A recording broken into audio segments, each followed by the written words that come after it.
was selling my late husband's old coat at a garage sale, but a week later, the buyer called with a shaking voice. "Ma'am, did you check the pockets?" I hadn't. When I came over and saw what he found, I collapsed into a chair. Good day, dear listeners. It's Diana again. I'm glad you're here with me. Please subscribe to my channel and like this video, and also let me know in the comments which city you're listening from. That way I can see how far my story has traveled. People always ask me how I knew something was wrong. The honest answer is, I didn't. Not at first. For 31 years, I believed I understood my life completely. Every room in it, every corner, every shadow. I was Carol Whitfield, retired English teacher, wife of Thomas Whitfield, resident of Cedar Falls, Iowa, population 42,000 and shrinking. I drove a blue Honda Civic with a crack in the passenger side mirror. I made Tom's coffee every morning, 2 sugars, no cream, and he always said it tasted better than anything he could get at a cafe downtown. I believed him. I believed most things he told me. Tom was a steady man. That's the word I always used when people asked about him. Steady. Not flashy, not loud, not the kind of man who fills a room with his personality. He wore the same style of Oxford shirts for 2 decades, kept his desk organized by color-coded folders, and spent Sunday afternoons watching football with the volume turned down low because he said the commentators talked too much. He ran a small consulting firm, Whitfield and Associates, with his business partner Richard Calder, a man I'd met perhaps a dozen times over the years and never particularly liked, though I could never explain why. Something about the way Richard's smile arrived a half-second too late, as though he'd just remembered he was supposed to be friendly. We weren't rich. We weren't poor. We had the house on Elm Grove Drive, a small retirement account, and the kind of comfortable routine that people underestimate until it's gone. Tom died on a Tuesday in March. He was 59 years old. He collapsed in the parking lot of a grocery store, 3 blocks from our house, while carrying 2 bags of groceries. A woman named Debbie, I've never met her, only heard her name from the paramedics, called 911. By the time the ambulance arrived, his heart had stopped. They couldn't bring him back. The doctor used the phrase massive myocardial infarction, and I sat in that cold hospital corridor and thought about how he'd told me just that morning that he needed to lose 10 pounds before summer. The weeks after were a fog. Tom's younger sister, Margaret Calder, yes, Richard's wife, a coincidence that had always struck me as slightly too convenient, came to stay for 5 days. She was efficient in her grief, if you can call it that. She organized the flowers, received the casseroles from neighbors, spoke to the funeral home on my behalf. I let her, because I had no energy left for logistics. I floated through the memorial service in a black dress I'd bought years ago for someone else's funeral, and stood by Tom's closed casket and tried to remember the sound of his voice saying my name. It took me 2 months to begin sorting his things. Everyone tells you to wait. Wait a year, they say. Don't make any decisions. But in April, I opened Tom's closet and the smell of him, cedar and faint aftershave, hit me so hard that I had to sit down on the bedroom floor and press my back against the wall until my breathing steadied. I realized, sitting there, that I couldn't keep living inside a museum. I needed to move, or I would stop moving entirely. I scheduled a garage sale for the 2nd Saturday in May. I priced everything low. Tom's golf clubs, his collection of woodworking manuals, 3 boxes of tools he'd bought with good intentions and rarely used. Neighbors stopped by. A young couple bought the bookshelf from the guest room. An older man in a John Deere cap paid $4 for a portable radio. I sat in a lawn chair by the garage door with a cash box on my lap and felt something almost close to purpose, the quiet work of letting go. That's when I saw the coat. It was hanging on the end of the rolling rack I'd set up near the driveway. A heavy wool overcoat, dark charcoal gray, the kind Tom wore to church and to the firm's annual dinners. I'd forgotten about it completely. I reached over and pinned a small sticker to the lapel. $5. A man bought it around noon. I didn't catch his name at the time. He paid in cash, folded the coat over his arm, and thanked me politely. Average height, maybe mid-40s, wearing a green windbreaker. He seemed pleased with his purchase. I gave him his change and moved on to the next customer. I didn't think about the coat again. Not until 7 days later, when my phone rang on a Wednesday evening, a number I didn't recognize. I almost let it go to voicemail. Mrs. Whitfield? The voice on the other end was careful, quiet, the kind of quiet that carries weight. My name is Dale Hooper. I bought a coat from your sale last Saturday. I remember, I said, though I barely did. There was a pause. I heard him exhale slowly, as though he was choosing his next words the way you choose your footing on uncertain ground. Ma'am, he said, did you check the pockets before you sold it? I hadn't.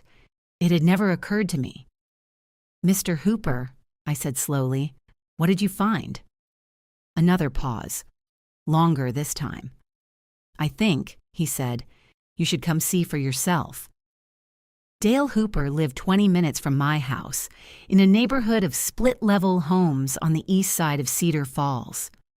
I drove there the next morning with my hands tight on the wheel and the radio off.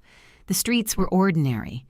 Trash cans at the curb, a woman walking a golden retriever, 2 kids on bikes, and the ordinariness of everything made the wrongness in my chest feel worse, not better. Something was about to change. I could feel it the way you feel weather before it arrives. Dale answered the door before I'd finished knocking. He was the man I half remembered. Average height, graying temples, the green windbreaker replaced now by a plaid flannel shirt. He looked tired, as though he hadn't slept well. He shook my hand and led me into a small, clean living room where a coat was folded carefully over the arm of a chair. Tom's coat. On the coffee table, laid out with a kind of deliberate care, were 2 objects, a small brass key on a plain ring and a folded piece of paper. I found them in the inside breast pocket, Dale said quietly. The lining had a small tear, and the key had slipped partway through into the lining itself. The note was folded very small. He looked at me with something careful in his expression. I could tell right away it was personal. I didn't read past the first line. I thought about mailing it, but he shook his head. I didn't want it to get lost. I sat down without being invited to. I reached for the note first. It was written in Tom's handwriting. I would have known it anywhere. Those careful, slightly back-slanted letters he'd had since college. The paper was torn from a yellow legal pad, the kind he kept in his desk. The note was short, 8 lines. Carol, if something happens to me and you find this, I need you to go to First National Bank on Linden Avenue. Safe deposit box 447. I have the only key listed under my name, but you are named as beneficiary on the account. Show them your ID and the death certificate. What's inside will explain everything. I'm sorry I didn't tell you sooner. I was trying to protect you. I love you. Tom. I read it twice. Then I set it down on my knee and looked at the brass key. Protecting me. From what?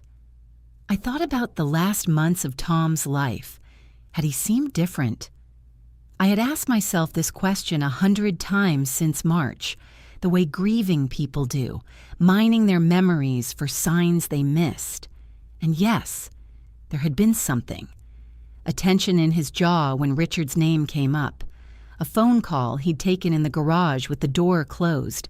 The evening in February when I'd come into his study and he'd closed his laptop too quickly, then smiled and said he was just looking at flight prices for our anniversary trip. I had believed him then. I was good at believing Tom. But now I sat in a stranger's living room holding a key and a dead man's secret, and the believing felt very far away. Dale gave me a glass of water I didn't drink. He asked if I had someone I could call. I told him I was fine. We both knew I wasn't, but he was a kind enough man not to press it. I drove home in the same silence I'd driven there, but it was a different silence now, heavier, freighted with the particular dread of a truth you haven't seen yet, but already know is going to cost you. At home, I sat at the kitchen table with Tom's note and the key, and I did what I always do when I need to think. I made myself a cup of tea, and I sat with it until it went cold. What was in that box? The possibilities arranged themselves grimly in my mind. Tom had been in some kind of trouble. Financial, legal, something else entirely. He hadn't told me. He had hidden evidence in a coat pocket like a character in a spy novel, which was so unlike the steady, organized man I thought I knew that it frightened me more than anything else. And then he died before he could tell me himself. And that meant someone else might have known what Tom was hiding, someone who might not be happy that I was about to find it. I thought about Margaret. I thought about Richard, the half-second smile.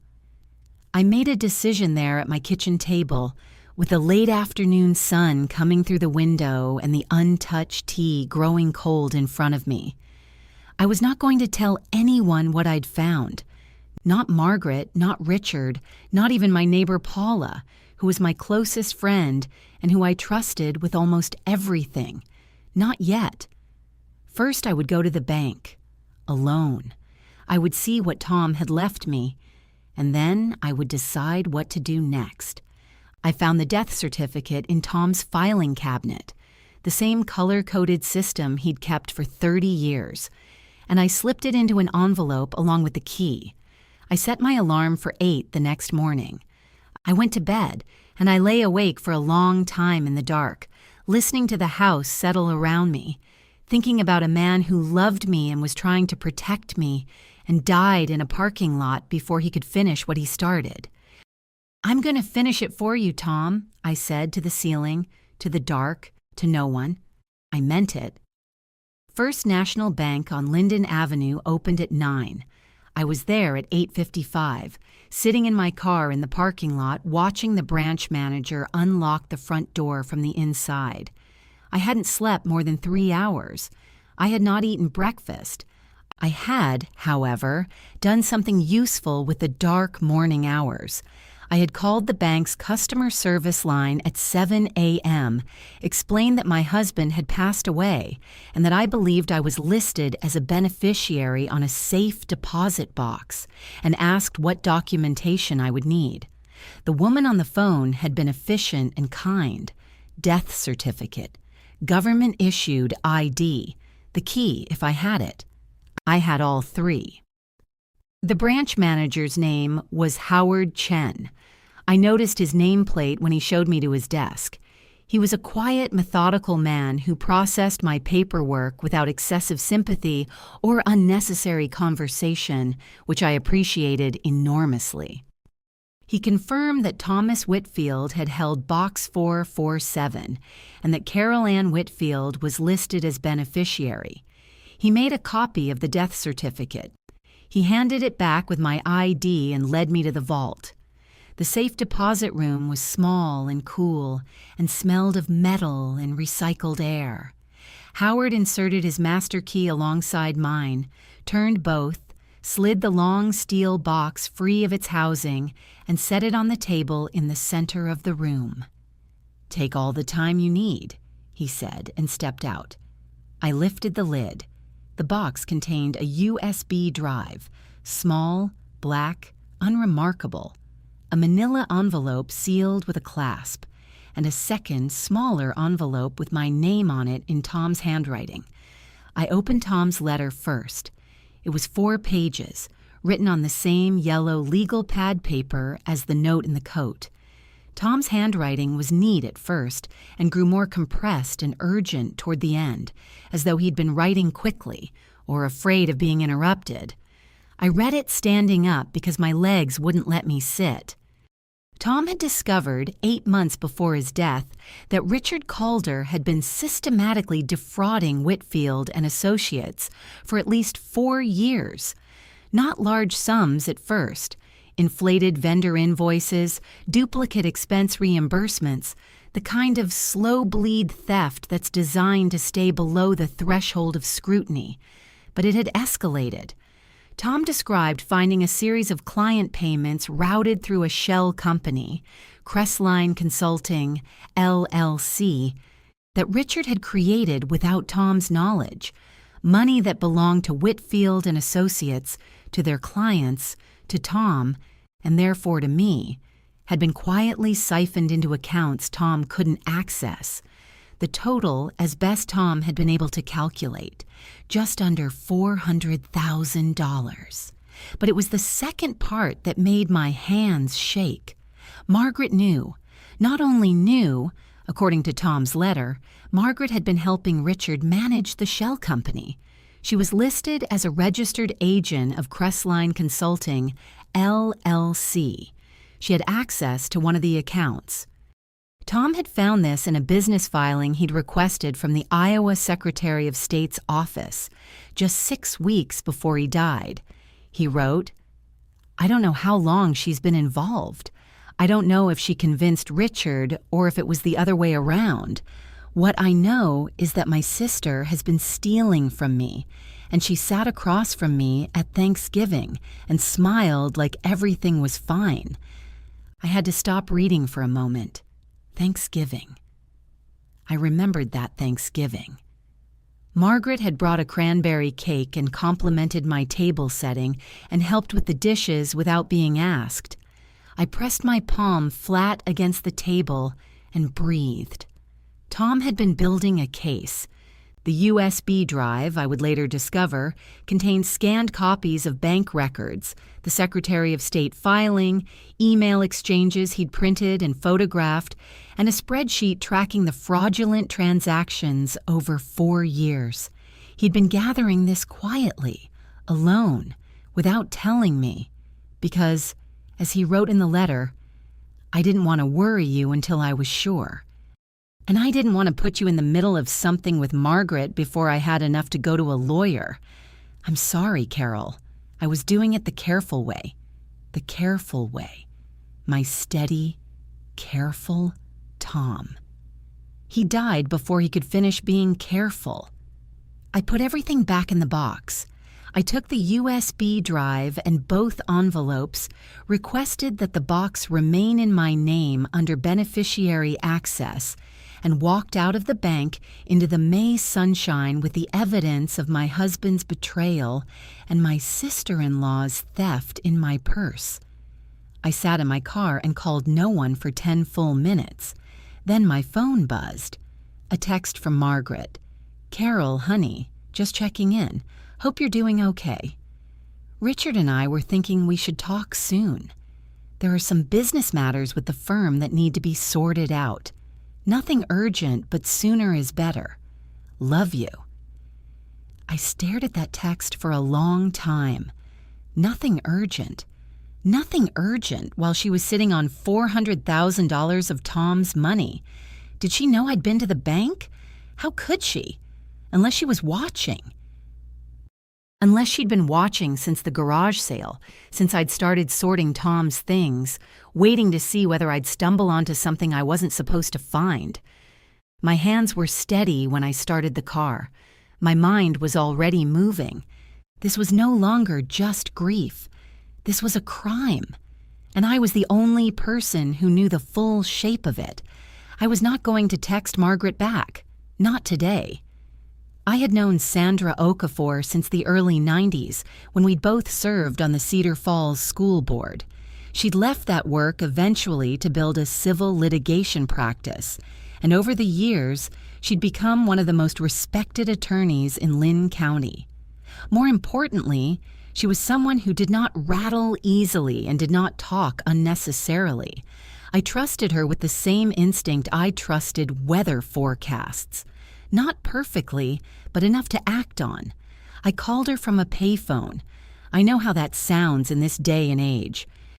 But I'd spent the drive from the bank thinking about Margaret's text, just checking in, and the particular timing of it, and I was not willing to risk a cell phone call that could be subpoenaed or overheard or simply logged somewhere by accident. There is a payphone still standing outside the Quick Star on Wilson Avenue. I used it. Sandra's receptionist put me through in less than a minute. "I need to see you today," I said. "It's important, and I need you to not mention to anyone that I called." Sandra heard something in my voice that I wasn't consciously putting there. 11:30, she said. "Come to the side entrance on Maple. I'll tell reception you're a walk-in." Her office smelled like coffee and old paper, and I almost collapsed into the chair across from her desk with relief.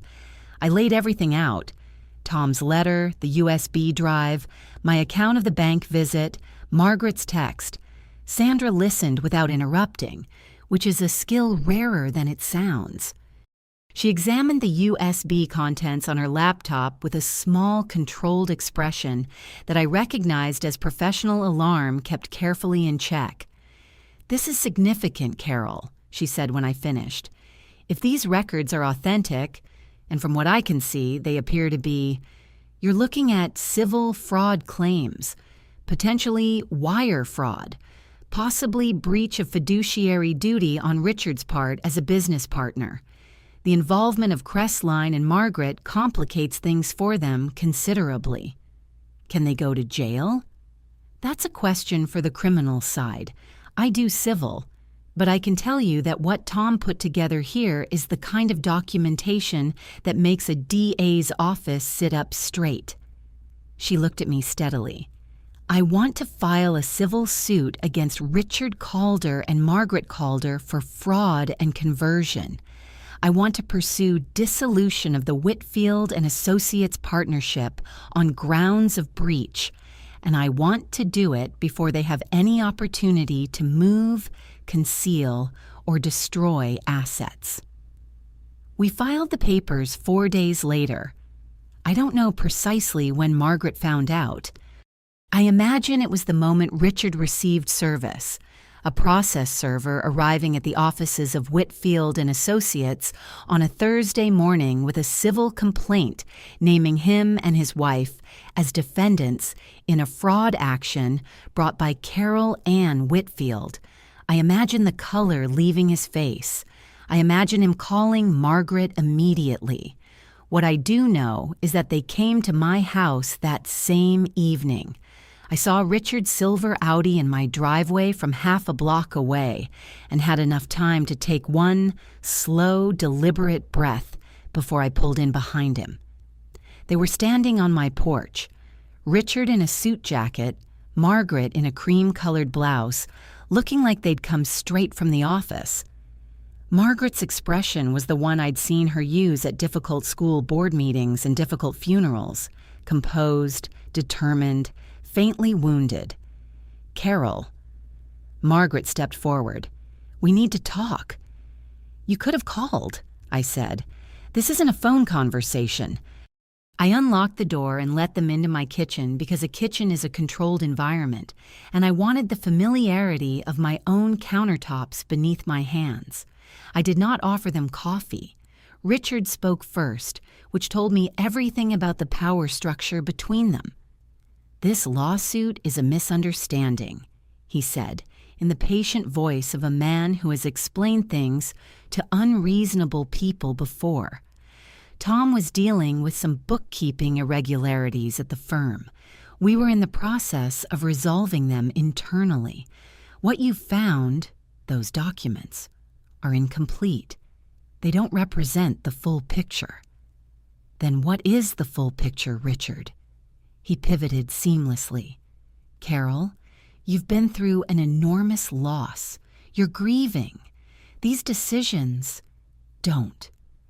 My voice came out quieter and harder than I expected. Don't tell me what grief looks like. I know what grief looks like. This is something else. Margaret stepped in then, her tone shifting to something softer, more personal, more dangerous. Carol, honey, I love Tom. You know that. Whatever he thought he found, he was sick. He wasn't sleeping well in those last months. His judgment, stop, wasn't what it should have been. And now you're taking documents that you don't fully understand and using them to destroy a family. I said stop. I looked at her directly. You need to leave. Both of you. You can communicate through Sandra Okafor's office from this point forward. Richard's patience cracked, just slightly. If you pursue this, Carol, we will countersue for defamation. We will challenge the validity of every document Tom collected on the grounds of his mental state in those months. We will make this very long, very expensive, and very public. You cannot afford a war with us. The threat landed. I won't pretend it didn't. I felt it in my sternum like a cold stone. But I also felt something else settle into place, something quiet and immovable, like a foundation revealing itself under water. Good night, I said. They left. I locked the door. I sat down on the kitchen floor, the same way I'd sat on the bedroom floor in April back against the wall, and I breathed until my hands stopped trembling. Then I called Sandra and reported every word they'd said. Good, she said simply. Keep notes on everything. Date, time, exactly what was said. They just demonstrated consciousness of guilt. That's actually helpful. I took 3 days after that to do almost nothing. I walked. I sat in the garden. I called my daughter in Minneapolis and told her I loved her without explaining why. I let myself be tired, but I did not waver, not for a single moment. The offer arrived on a Tuesday, 11 days after the lawsuit was filed, in the form of a letter from Richard's personal attorney, a man named Garrett Finch, whose letterhead included 3 different professional certifications and a downtown Des Moines address. The letter was 4 pages long and dressed in the careful language of legal correspondence, but its meaning was simple. They wanted to settle. They were offering $120,000. A full release of claims, a mutual non-disclosure agreement. The letter described this as a generous resolution that recognizes the genuine complexities of partnership accounting and the difficult circumstances surrounding Mr. Whitfield's passing. I read it twice at Sandra's conference table. They're scared, Sandra said. I know, I said. 120,000 out of 400. Less than a third. And with the NDA, you couldn't speak about any of it publicly. Ever. I set the letter down. Outside Sandra's window, Maple Street was its usual mid-morning self. A delivery truck double parked, 2 women with strollers passing on the sidewalk, an ordinary Tuesday in an ordinary city. Was this the moment to take what was offered and go back to my quiet life? $120,000 would eliminate my mortgage. I could stop fighting. I could grieve in peace. I thought about Tom writing 8 pages by hand in his study, photographing bank records, requesting Secretary of State filings, building a case in secret while sitting across from Richard at business lunches and smiling. I thought about Margaret at my kitchen table at Thanksgiving, passing the cranberry sauce. No, I said. Sandra nodded once, as though she'd been expecting it. I'll draft the rejection. What I didn't know, what I would only learn later, was that in the days following the lawsuit filing, something had been quietly happening on the other side of town. Word travels in Cedar Falls. The The process server who delivered Richard's complaint was a man named Gary, who went to the same Lutheran church as Beverly Marsh, who had worked as a bookkeeper for Whitfield and Associates for 11 years before Richard restructured the firm's administrative staff, a polite term for letting Beverly go, 3 years ago. Beverly had her own questions about the firm's finances that she'd never known what to do with. Beverly Marsh called Sandra's office the day after the settlement letter arrived. She came in on Thursday morning. I sat in on the meeting with Sandra's permission.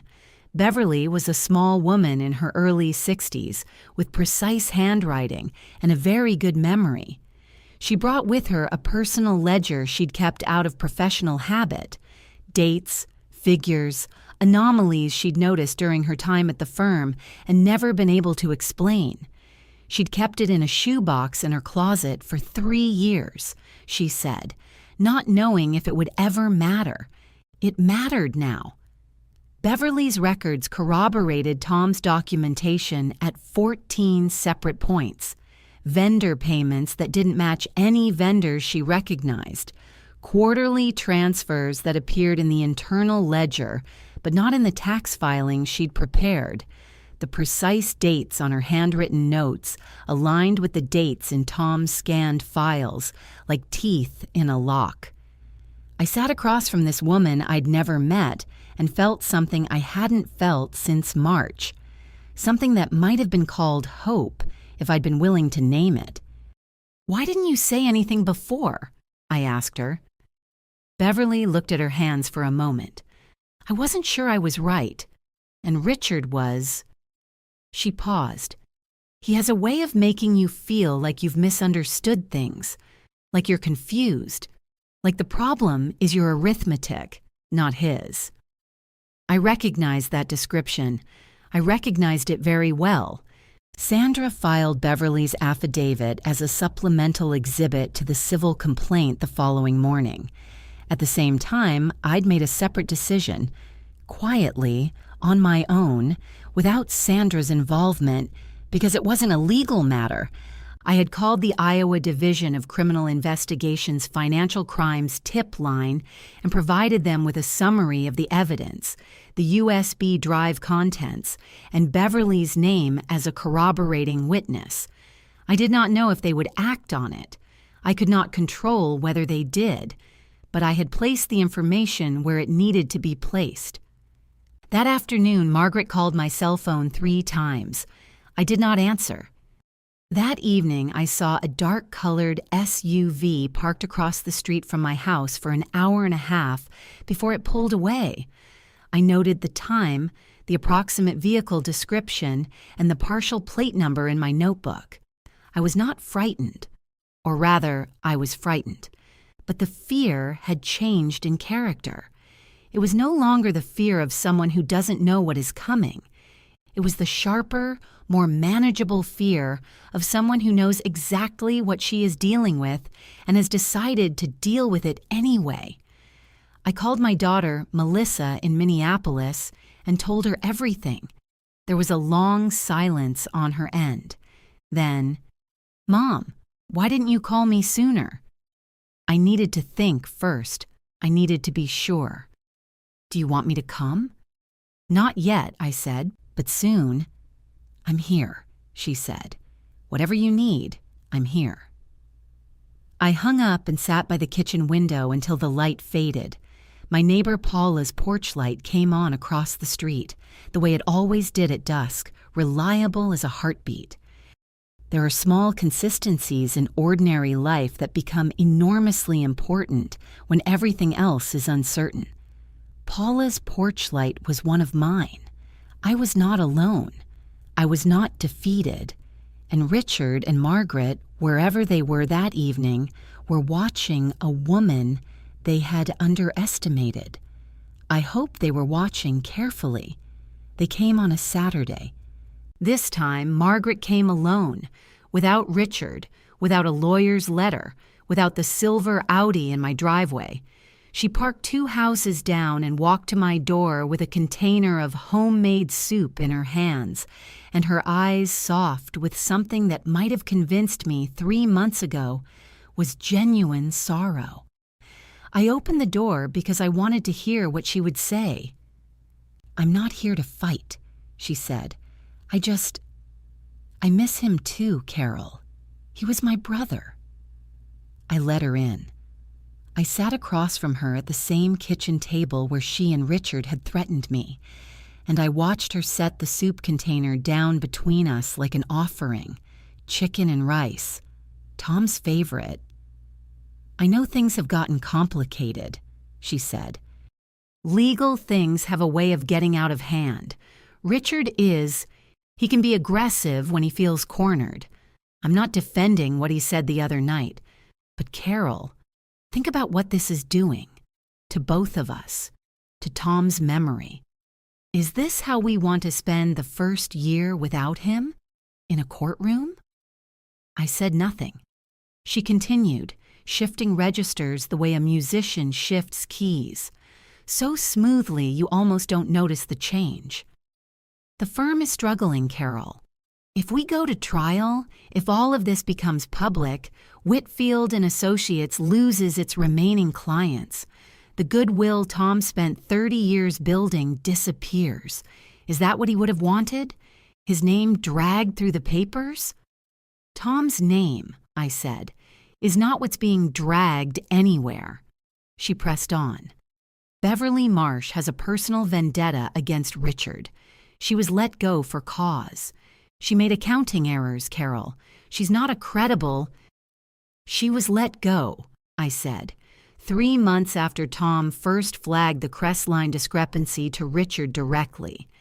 I have the date of that conversation in Tom's letter. Beverly's termination came 17 weeks later. I let that sit between us for a moment. "That's in the filings, Margaret. Your attorney has read them." Something shifted behind her eyes. The warmth thinned, like cloud cover pulled away to reveal what the sky actually looked like. "You're making a mistake," she said. Her voice was different now, quieter, flat. "Perhaps. Richard has resources you don't have. He has lawyers you can't match. He has relationships in the city that go back decades. He has a shell company with your name on the registration," I said. "That's also in the filings." The warmth was gone entirely now. Margaret sat very straight, the soup container between us untouched, her hands flat on the table. "Tom was confused in those last months. I don't want to say this, Carol, because I know how much it will hurt you, but he was not himself. He was isolated. He was creating narratives that—" "Don't." The word came out of me with a force that surprised even me. "Don't you sit in my kitchen and tell me my husband was confused. Don't you use his death as a shield for what you did to him." I stood up. My voice was steady. I was surprised by how steady it was. "He loved you. His whole life he made excuses for you, protected you, included you. And you took 4 years of work from him, and you sat across from him at his table and smiled. So don't come into my house with soup and tell me he was confused." Margaret stood, and for just a moment, one brief, unguarded moment, I saw something on her face that was not performance. It was the cold recognition of someone who has realized they have miscalculated badly. Then the mask came back. "You'll regret this," she said quietly. Not a threat exactly. Something worse than a threat. The calm prediction of someone who believes they still have the power to make it true. She left without the soup. I stood in my kitchen after the door closed and pressed both hands on the counter and let myself feel afraid, because I was. Her last words moved through me like cold water. "You'll regret this." Margaret was not a stupid woman. Whatever she and Richard were planning, she'd been building toward it for years. She had resources I couldn't see. She had Richard, who was aggressive and well-connected and furious. But here is what I also knew. I had Tom's 8 pages. I had the USB drive. I had Beverly Marsh's ledger and her affidavit. I had Sandra, who did not rattle. I had Melissa, who was ready to come. And I had the Iowa DCI, who had, I'd received a quiet confirmation that same morning, opened a preliminary inquiry. The fear was real, but it was fuel. I threw away Margaret's soup. I called Sandra and told her about the visit in full detail. Then I opened my notebook and wrote down every word Margaret had said, with the time and date and context, the way Tom had done with his own documentation. Like father, like wife, perhaps. I was ready. The civil trial was scheduled for the first week of October, 5 months after Sandra had filed the original complaint.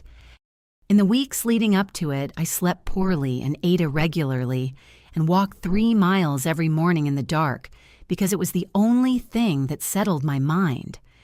Cedar Falls in September has a particular quality of light, gold and slanted, the trees beginning to think about changing.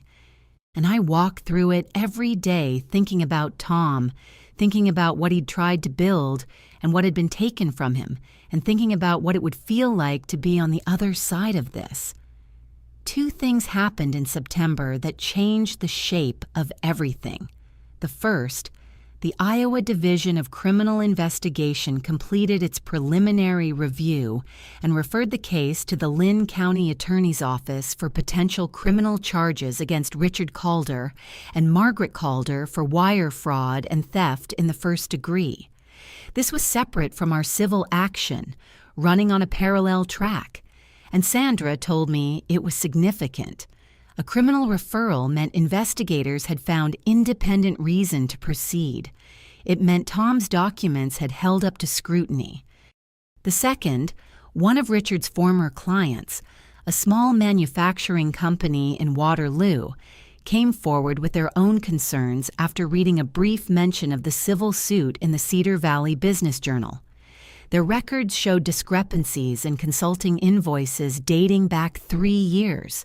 They retained their own attorney and filed a separate complaint. Richard and Margaret were no longer just defending against a grieving widow. They were defending on multiple fronts. By the time we walked into the Lynn County Courthouse on a cool Tuesday morning in October, the atmosphere in that courtroom was already altered. I wore a gray blazer Tom had always liked. He'd said it made me look like I knew what I was doing. And I sat beside Sandra at the plaintiff's table and looked straight ahead. Richard and Margaret were across the aisle with Garrett Finch and 2 associates. Richard looked the way I imagined he always looked in difficult rooms, composed, expensive, confident. Margaret had chosen a dark navy dress and kept her eyes forward. They were performing competence. They'd been performing it for years. What they were not performing and could not was an explanation for the documents. Sandra presented the case methodically over 2 days. Tom's letter and the USB drive contents, authenticated by a forensic accountant we'd engaged in August. Beverly Marsh's testimony, steady, detailed, corroborated by her personal ledger, on the second morning. The Secretary of State records showing Margaret as registered agent of Crestline Consulting, LLC, registered 11 days after the first fraudulent transfer Tom had documented. Bank records showing that Crestline had received 87 separate transfers from accounts associated with Whitfield and Associates over a 4-year period. Garrett Finch's defense was what I'd expected. Complexity, confusion, incomplete records, Beverly's alleged bias, Tom's alleged instability. It had the shape of a real argument without the substance of one, because the substance, the actual numbers, the actual dates, the actual signatures, all pointed in one direction. But the turning point came during Richard's cross-examination. Sandra is, in my experience, a patient woman. She does not raise her voice. She does not perform outrage. She asks questions the way a careful surgeon makes incisions, small, precise, deliberate, and she waits for the body to reveal itself. "Mr. Calder," she said, standing at the podium with a single page in her hand, "you testified that Crestline Consulting, LLC, was a legitimate vendor providing marketing and strategic advisory services to Whitfield and Associates, correct?" "That's correct." "Can you name a single deliverable, a report, a strategy document, an invoice with itemized services that Crestline produced for Whitfield and Associates during the 4 years in which it received payments?" Richard paused. "Those records would be at the firm. We requested them in discovery, Mr. Calder, 6 weeks ago. We received a response indicating that no such documents exist. Then they were misfiled, or they were never created." Sandra set the page down. Because Crestline was not a vendor, it was a vehicle. She moved on before he could answer.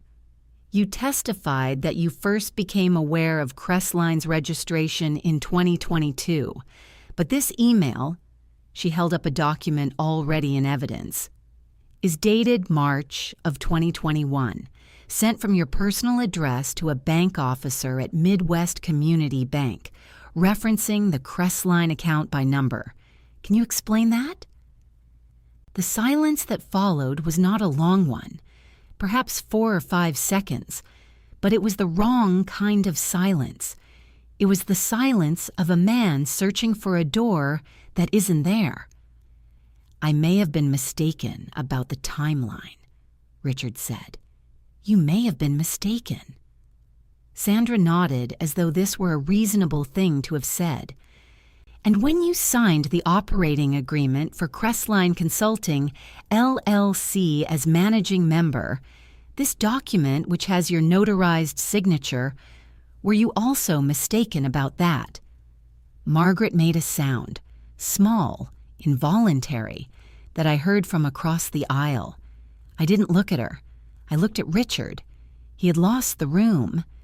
Not dramatically, not with shouting or collapse, just the quiet, irreversible loss of credibility that happens when a careful person's story stops adding up in public. His answers after that were slower, more hedged.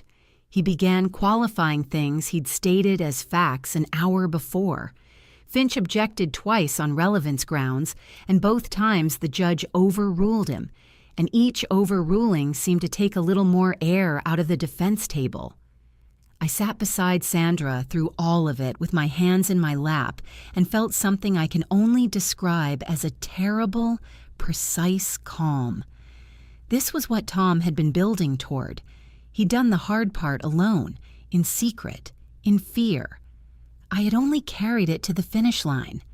I hoped, wherever he was, that felt like enough. The jury deliberated for a day and a half. I spent those 36 hours at home, unable to sit still for more than 20 minutes at a time. I reorganized Tom's study, which I'd been avoiding for months. I found, on the bottom shelf of his bookcase, a photograph I hadn't seen since our 25th anniversary. Tom and I at the Grand Canyon, sunburned and ridiculous in matching khaki hats that we'd bought at a gift shop because we'd forgotten to pack our own. He was laughing at something I'd said. I couldn't remember what. I sat on the floor of his study with that photograph and let myself cry for the first time in weeks. Really cry, the kind that empties you out. Sandra called on a Thursday afternoon at 2:17. "Verdict's in," she said. "Come to the courthouse." The jury found in my favor on all counts. The damages awarded were $382,000, the full amount that Sandra's forensic accountant had been able to document with certainty, plus interest, plus legal fees. The judge, in a ruling from the bench, made specific findings of fact that Richard Calder and Margaret Calder had operated Crestline Consulting, LLC, as a fraudulent vehicle, that they had breached Richard's fiduciary duties as a business partner, and that the evidence supported a finding of intentional, sustained deception over a period of 4 years. She used the word intentional 3 times in her ruling. I counted. Richard's face, when the verdict was read, reminded me of a building whose supports have been removed. Not immediate collapse, just a stillness, a pause, while the structure registered what had happened to it. Margaret was crying. I don't know if it was genuine, and at that point I was past caring. Finch was already leaning toward Richard, speaking quietly about the appellate process, which is what lawyers do when they've lost and need to offer something. They did appeal. The appellate court upheld the verdict 8 months later, with a brief opinion that spent 2 paragraphs specifically endorsing the credibility of Beverly Marsh's testimony and the authenticity of the forensic accounting analysis. The criminal matter moved more slowly, as criminal matters do. The Lynn County attorney filed charges against both Richard and Margaret in January: wire fraud, theft in the first degree, breach of fiduciary duty as a criminal matter under Iowa law. Richard's attorney negotiated for months. In the end, Richard pleaded guilty to 1 count of wire fraud and 1 count of theft in the first degree. He was sentenced to 4 years in the Iowa Correctional Institution at Anamosa, with eligibility for parole after 2. As part of his plea agreement, he was required to cooperate fully with the civil judgment, which meant that the money, all of it, was recoverable. Margaret pleaded guilty to 1 count of theft in the second degree. Her attorney argued, not without some success, that she had been a secondary participant, that Richard had initiated and managed the scheme, and that her role had been largely administrative. The judge gave her 18 months suspended to probation with a requirement for 100 hours of community service and full restitution proportional to her involvement. I had complicated feelings about Margaret's sentence. I won't pretend I didn't. Part of me, the part that had sat across from her at 30 years of holiday dinners, that remembered her crying at her mother's funeral, that had always assumed, despite the friction, that we were family, that part felt something when she walked out of that courtroom. Not sympathy, exactly, not forgiveness. Something sadder than either of those. The recognition that she had made a choice long ago, and the choice had made her into something she might not have originally intended to become. But she had sat across from Tom and smiled while she was stealing from him. She had come into my kitchen with soup. She had told me he was confused. I did not reach out to her. The firm, Whitfield and Associates, was dissolved by court order. The remaining assets after legal fees and restitution obligations were liquidated. Tom's clients, the ones Richard hadn't already driven away, scattered to other firms. The name Whitfield and Associates ceased to exist. That hurt in a particular way. Tom had spent 30 years building something under that name. But Tom had also spent 6 months, quietly and carefully, making sure the truth would outlast the damage. I received the first payment from the civil judgment in March, the March that would have been Tom and my 32nd anniversary. Sandra called with the wire confirmation while I was in the garden, planting the dahlias I'd been meaning to plant since the previous summer. I sat back on my heels in the dirt with my gardening gloves still on and looked at the number Sandra read to me and felt something move through me that I can only call completion. Not happiness, not yet, but completion. Tom did good work, Sandra said simply. He did, I said. He really did. I didn't leave Cedar Falls. People sometimes assume you leave after something like this, that you cash the check, sell the house, and start somewhere clean and unknown. But Cedar Falls was my home before it was the site of a betrayal, and I had no intention of ceding it to a bad memory. I paid off the mortgage on Elm Grove Drive. I repainted the living room a warm terracotta that I loved immediately and had never dared suggest while Tom was alive. Small renovations, chosen entirely for myself, a category of choice I hadn't exercised in a very long time. Melissa came to stay for 3 weeks in the summer after the verdict. One afternoon, I taught her Tom's mother's pierogi recipe, which he'd always considered a sacred family document. We sat at the kitchen table eating slightly imperfect pierogies, and Melissa said, "Dad would be furious at how these look," and we both laughed until we had to put our forks down. I started volunteering twice a week at the public library's adult literacy program. There is something particular about sitting across from a person who is learning to make sense of words for the first time in their adult life. It reminded me that language is not decorative. It is how we understand what is happening to us. Beverly Marsh and I had lunch once a month. She was bookkeeping now for small local businesses on her own terms. "Turns out I'm very good at this when nobody's rearranging my numbers," she said. As for Richard and Margaret, Richard served 22 months at Anamosa before parole. He lives now in a rented apartment in Des Moines, doing consulting work that does not require a fiduciary license because he no longer has one. His reputation in Cedar Falls is, plainly, destroyed. Margaret completed her probation and moved to southern Wisconsin, starting over somewhere that didn't know her name. I found, to my own surprise, that I didn't particularly want to know more. I wished her nothing, not harm, not happiness, simply nothing. The great blank of indifference, which is the truest form of freedom from a person who has hurt you. What surprised me most was how ordinary my days became. I woke each morning in my repainted house, made my coffee, 2 sugars, no cream, Tom's way, which I'd apparently adopted somewhere over 30 years without noticing, and sat by the kitchen window listening to the neighborhood start its day. He had been trying to protect me, and in the end, he had. If this story taught me anything, it is this: the truth is patient. It will wait in a coat pocket for weeks, for months, for however long it needs to wait, and then it will find its way into the right hands. Tom built something in secret because he believed in doing things the careful way. I finished what he started because I believed in him.